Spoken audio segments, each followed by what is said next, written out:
Sejumlah stimulus ekonomi tambahan yang dilakukan mulai pekan ketiga Oktober 2025 diharapkan memicu perbaikan kondisi ekonomi nasional. Menkyu Purbaya melihat kondisi perekonomian dalam 1 tahun pemerintahan Prabowo Gibran yang mengarah ke perbaikan, terutama dengan penyerapan tenaga kerja dan perputaran roda perekonomian. Menkyu melihat permintaan domestik tetap kuat, dilihat dari tren penjualan retail yang lesu pada Agustus, kemudian mulai pulih dan tumbuh 5,8% pada September 2025.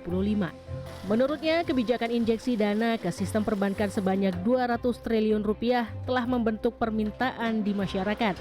Sementara proporsi pengeluaran masyarakat untuk konsumsi juga naik sedikit. Permintaan masyarakat nantinya akan mendorong aktivitas manufaktur yang lebih ekspansif. Tadi kan kita lihat tadi udah ada perbaikan konsumsi masyarakat di September sedikit ya. Karena kita mulai injek ke sistem uangnya September ya, 13 September. Oktober, November, Desember adalah triwulan keempat full ya. Itu ada dampak full dari kebijakan tadi. Kalau kita lihat seperti itu harusnya sih, kan siapa yang bilang, World Bank bilang ya, kita di bawah 5% pertumbuhannya tahun ini kan.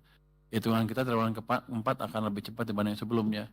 Hitungan dia katanya 5,5 tanpa stimulus tambahan. Tapi nanti kalau stimulus tambahan yang akan diumumkan nanti itu bisa 5,67 atau lebih sedikit di triwulan keempat. Harusnya arah ekonomi akan lebih bagus.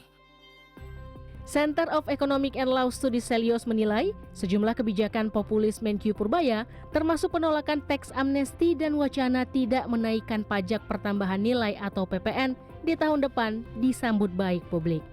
Meski perlu langkah nyata jangka panjang dengan adanya stimulus tambahan.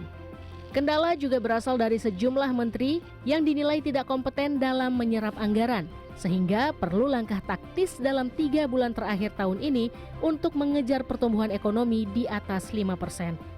Di antaranya dengan menggelontorkan anggaran langsung untuk masyarakat miskin melalui bantuan subsidi tunai atau upah seperti yang pernah dilakukan di tahun 2021. Jadi di sisa 3 bulan terakhir saya kira ini jadi momentum dan golden time saya kira untuk tidak hanya Menteri Keuangan tetapi kementerian yang berkaitan dengan ekonomi di Indonesia untuk membalikkan keadaan. Karena kalau penanganannya sifatnya long term, itu juga kayaknya nggak akan mungkin dikejar dalam 3 bulan ke depan untuk mengejar pertumbuhan ekonomi di atas 5%. Jadi saya kira yang pertama yang perlu dilakukan, cek kembali anggaran. Kalau seandainya masih bisa digelontorkan untuk masyarakat menengah bawah dalam bentuk subsidi langsung, karena kan infrastrukturnya sudah ada ya, sistemnya sudah ada.